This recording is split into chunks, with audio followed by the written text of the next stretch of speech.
In the headlines, National Security Advisor warns political parties against violence ahead of 2023 elections. Federal government moves to re-arraign Nnamdi Kanu, files 7-count amended charge. As Naira appreciates, Nigerians speak on the raging controversy over Arabic inscription on the new Naira note. And on the foreign scene, Burkina Faso's new transitional legislature takes office after coup. Hello and welcome to Trust TV News Update. I am Ibrahim Yusuf.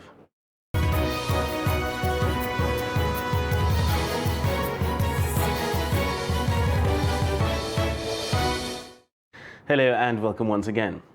Now, with just 105 days to the 2023 general elections, the National Security Advisor to the President, Babagana Munguno, has advised those with the intention to disrupt the peaceful conduct of the election to desist from doing so or face the wrath of the law. The National Security Advisor, who gave the warning to political parties during an emergency meeting of the Interagency Consultative Committee on Election Security with INEC, said security agencies will not sit idle and allow anyone to disrupt the election. Noel Sampson tells us more. The emergency security meeting became necessary after INEC's offices in Ogun and Osun State were attacked by thugs. According to reports, some unidentified persons overpowered the security personnel on duty and set both office buildings ablaze. While the attack and consequential damage in Ede South was minimal, that of Abeokuta South was extensive. Materials destroyed include 904 ballot boxes, 29 voting cubicles, 8 electric power generators, 57 election bags, 30 megaphones, 65,699 uncollected PVCs, and a host of other assorted items such as stamps and stamp pads. National Security Advisor to the President, Babagana Munguno, however, reassured the public that the security agencies are going to do everything within their power to ensure that Nigerians have peaceful elections come 2023. The Security Advisor warned those who may want to use the means that are unorthodox to stabilize an already delicate situation to think, as the law will not allow such person to go unpunished. I want to assure you that the security agencies have been given clear-cut instructions to preempt and deal with any situation in which any rogue organization or institution decides to embark on what we consider to be a fundamentally criminal enterprise or undertaking. You lose your marbles or you allow your cheese to slide off the cracker, you will be brought to book. On the spot, the Inspector General of Police said the police are ready to exhibit the highest level of professionalism and perseverance within the confines of the law to ensure law and order before, during, and after 2023 polls. We have witnessed sabotage to the general election by destroying and attacking INEC offices, personnel, and so forth. It is our determination to ensure that these things are put to rest very quickly to enable us to forge ahead and conduct these general elections. Despite the attacks on INEC's facilities, the Commission said it is committed to delivering smooth elections, urging all and sundry to play their part in ensuring the end goal is achieved. Noel Sampson, Trust TV News, Abuja. And still on the destruction of INEC offices, here is a timeline of some attacks of INEC offices around the country between 2019 to date. On 3rd of February 2019, the Abia INEC office in Isiala and Wasau local government area was attacked and permanent voter cards stocked in the office were set ablaze. 10th February 2019, Plateau INEC office, Kwanpan local government area, where ballot boxes, amongst other things, were destroyed during an attack on the office. In 2020, on the 3rd of February Anambra INEC office, Ogidi, in the Idemili North local government area, was attacked. In the FCT, on the 17th of April 2020, the INEC national headquarters was attacked. On the 2nd of May 2021, the Akwa Ibom INEC office in Esianudim was attacked and set ablaze.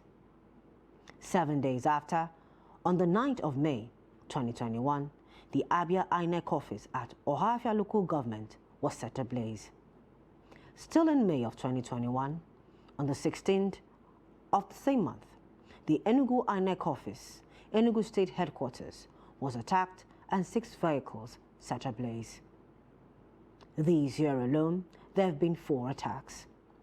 On the 2nd of May 2022, Zamfara INEC office at Kauran Namuda local government area, office furniture was destroyed. 3rd of July 2022, Enugu INEC office at Iboeze North local government area was burned, with 48 ballot boxes and 240 voting cubicles, office furniture and cubicles destroyed. And on the 10th of November 2022, Ogun INEC office at Yano Mortuary, Abeokuta, was set on fire. In Osun, the INEC office at Oke Iresi in Edale South local government area was also set on fire. The PDP presidential candidate Atiku Abubakar has said that his convoy was attacked in Maiduguri, the Borno state capital, despite candidates signing the peace accord facilitated by the National Peace Committee. He alleged that the attack by some thugs was masterminded by the political leadership of Borno state. Atiku said this when he visited the former military president, General Ibrahim Badamasi Babangida in Minna, Niger State, on Friday. On the lingering crisis between the PDP presidential candidate and G5 governors, Atiku said they have been engaging them and will continue to engage them to restore peace in the party. He said that they are in Minna to pay respect to General Babangida for the services he had rendered to Nigeria, and they will continue to come for blessings. Atiku was accompanied by the governor of Delta State and vice presidential candidate of the party, Dr. Ifeanyi Okowa, Governors Darius Ishaku of Taraba State and Aminu Waziri Tambol of Sokoto State, and former Jigawa State Governor Alhaji Sule Lamido, among others. The federal government has filed an amended 7 counts of terrorism charges against the detained leader of the outlawed indigenous people of Biafra, IPOB, Nnamdi Kanu, at the Federal High Court, Abuja. This is coming after the Court of Appeal discharged Kanu of all the terrorism allegations, as well as appeals on the subject matter still pending before the Supreme Court. The amended charges were entered before the Federal High Court in Abuja and contained all earlier sustained allegations against the IPOB leader. Justice Binta Inyako of the Federal High Court, Abuja, has subsequently fixed next Monday for Kanu's team of lawyers and the federal government's prosecution team to address the court on whether the federal government could proceed to rearraign the IPOB leader on the amended charges, despite the October 13th judgment of the Court of Appeal that freed him. The federal government in the amended charges alleges that Kanu had issued a deadly threat via a broadcast heard and received across the country that anyone who disobeyed his sit-at-home order in the southeastern states would write his or her will. The new Commissioner of Police deployed to Katsina, Shehu Nadada, vowed to deal with terrorists ravaging some parts of the state. He said the police is committed to ensuring security of lives and property and promised to take the fight against terrorists to their hideouts. Abdullahi Yawadi completes the story. While advising the terrorists to lay down their arms and take legitimate threats, CP Nadada promised to fight against all bandits and their collaborators wherever they are in Katsina State. CP Nadada charged men and officers of the command to brace up for the task ahead and urged the good people of Katsina State to support the command to succeed in dwarfing insecurity in the state. The Katsina State has an area of about 24,292 square kilometers, which is large. And you have to collaborate and cooperate with all these critical, particularly vigilantes, traditional rulers, to ensure adequate coverage of those communities. The seventh one is to cooperate and collaborate with other sister security agencies in our effort to make the entire state safe for all law-abiding citizens. While appreciating the synergy between the police and other security agencies, the Katsina Police Command is given assurances that it will be improved upon and consolidated. He, however, said the fight against terrorists and their collaborators could only succeed if traditional rulers, opinion leaders, and the media join hands with the security operatives at all levels. On all members of the public to assist us with information so that all these challenges we have will be tackled frontally. Any information given to us will be treated with utmost confidentiality. But the problem we have at times is when you give information, sometimes it will leak. I'm assuring members of the public, whatever information is given to us is going to be treated with utmost confidentiality. These assurances by the new CP is believed that it will restore the hope lost by the people living in the insecurity-prone communities who have been battling banditry for 7 years. It could be recalled that many farming communities have abandoned their farm produce for the fear of attacks, killings, abductions, and rustling of animals which have been eating the growth and development of Katsina State. Abdullahi Ismail Ahmadi, Trust Television News, Katsina. So that's on Trust TV News Update. Still ahead. We'll tell you why Sokoto residents do not like goat meat. This and more after the break. Stay with us.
Trust TV, documenting the Nigerian story.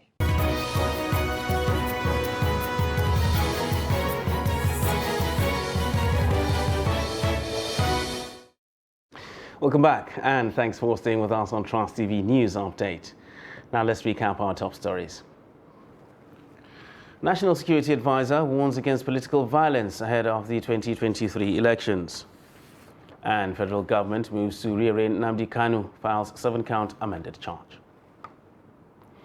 And moving on to other news now. Poor remuneration for both government and some private organizations' employees has been identified as the major factor fueling corruption in the country.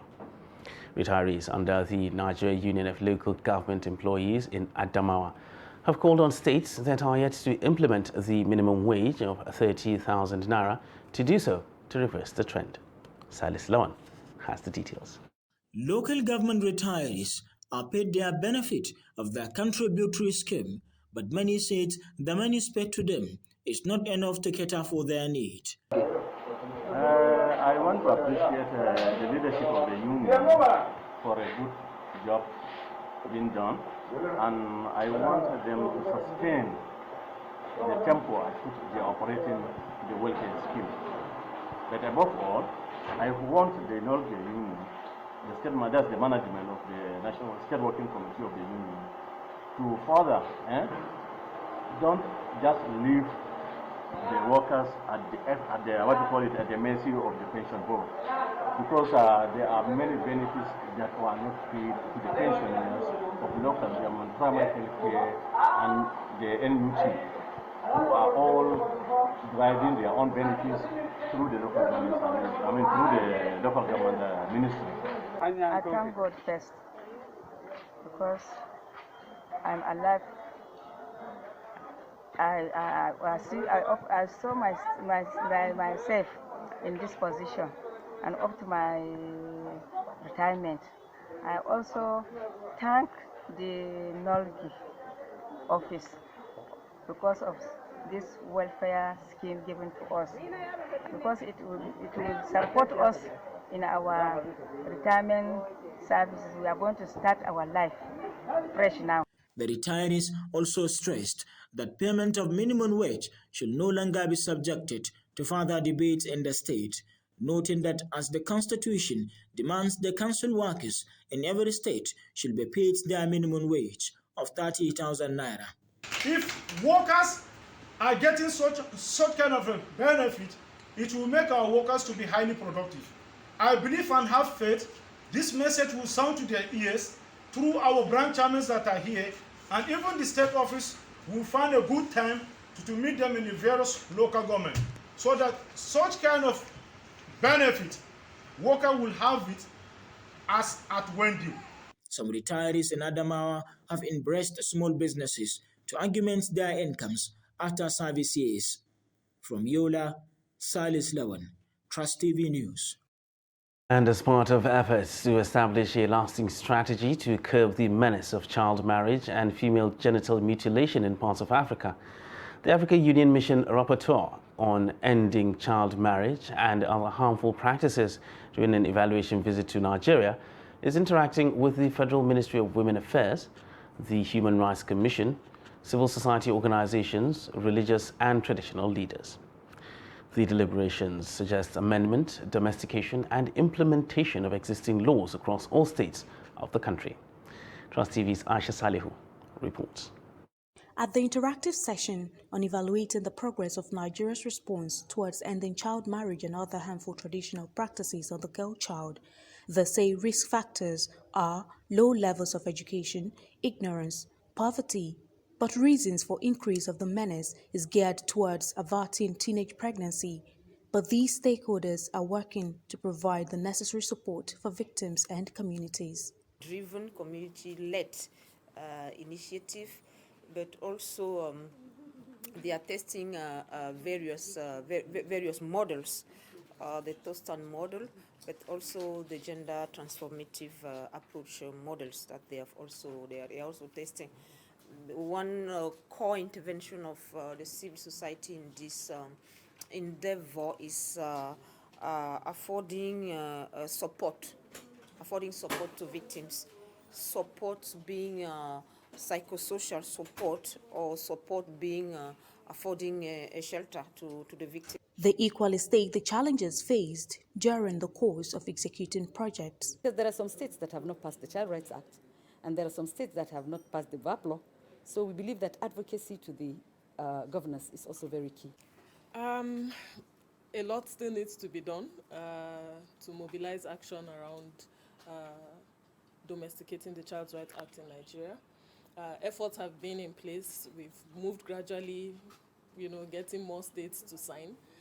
But as civil society, I think our big concern now is not just about the signing, but what is even the substance of these laws that are being domesticated in some of the states, especially some of the states in the north that are still significantly and consciously excluding the age of the child of marriage. The recommendations call on all actors to increase advocacy and ensure full implementation of laws, among others. Also to see what the milestone we achieve, we hit as a result of the sustained funding that been supporting us is very significant to us. It will also give us more skills, more kind of encouragement to double the effort we are doing in fighting the negative menace of all form of traditional harmful practice, female genital mutilation, child marriage. We have to close the gaps in our policy process that better protect the rights of children, especially protecting them from child marriage and other harmful practices, and also protecting them from various forms of gender-based violence. The other challenge and where we're making recommendations is that we need to improve the coordination and the harmonization of even our efforts, not just as civil society organizations, but as stakeholders working in the space. Child marriage and female genital mutilation threaten the well-being of millions of girls around the world, existing for generations as manifestations of gender inequality, human rights abuses, propagated by discriminatory norms that devalue girls. But these stakeholders want to stop to such practices to enable young girls attain their full potential. Aisha Salihu, Trust TV News, Abuja. Now, Sokoto is one of the states in northern Nigeria that is endowed in animal production. It is estimated that the state has a total population of 2.9 million goats, 3.4 million cattle, 1.9 million sheep, and 40,000 donkeys. However, despite this endowment, a majority of the people in the state do not eat goat meat. In this report, correspondent Yusho Adamu finds out why people of Sokoto do not eat goat meat. His report. Despite their affection for domestic animals' meat and the immense contribution to its production, majority of the people of Sokoto do not eat goat meat. Neither at suya joints nor at restaurants or hotels can someone get cooked or roasted goat meat to buy within the state capital. Some people believe that this stems from the leader of the jihad, Sheikh Usman Nafodio, that it was said that at the beginning of the jihad, he made a promise that if God helps him and succeed in execution of the jihad, he will at the end abandon or leave one of the things he loved. And it is said that he loved goat meat very well. And for that, he decided to leave the consumption of goat meat. It is also unusual for an average Sokoto man to slaughter goat during festivities such as Salah, naming, and wedding ceremonies. Courtesy of this tradition, majority of goats produced in Sokoto are being taken to southwest and the neighboring states of Kano, Katsina, and Kaduna for consumption. Goat meat is good, which Islam allows us to eat, and it has nutritious value to our health more than ram meat. But the people of Sokoto believe that if they eat it, they will get rashes. Consequently, the few goats that are being locally processed in the state capital are largely consumed by other tribes. However, the impact of the long-standing tradition is more pronounced in the urban areas than in the rural. Some people are allergic to goat meat. You understand? When they eat goat meat, they'll become allergic. There is what we call the rashes will come out from their body. However, if the government can find a lasting solution to the allergic problem associated with goat meat, this notion can be changed. From Sokoto, Yusho Adamu, Trust TV News. Now, since the Central Bank of Nigeria announced that 3 denominations of the Naira notes will be redesigned, issues around what should or shouldn't be in the new notes have dominated discourse in many quarters. Among the several issues is that of the Arabic inscription at the bottom of the Naira notes. So what are Nigerians saying about the inscription? Chamunda Beng has answers in this report. Nigerians are divided on the issue of the Arabic inscription on the present Naira notes. While some are calling for the complete removal of the inscription, others want the inscription retained. Though the central bank has categorically denied the rumor of removing the inscriptions, this rumor has caused quite a stir among different interest groups, with bodies like the Muslim rights concern MIRIC urging the CBN to maintain status quo.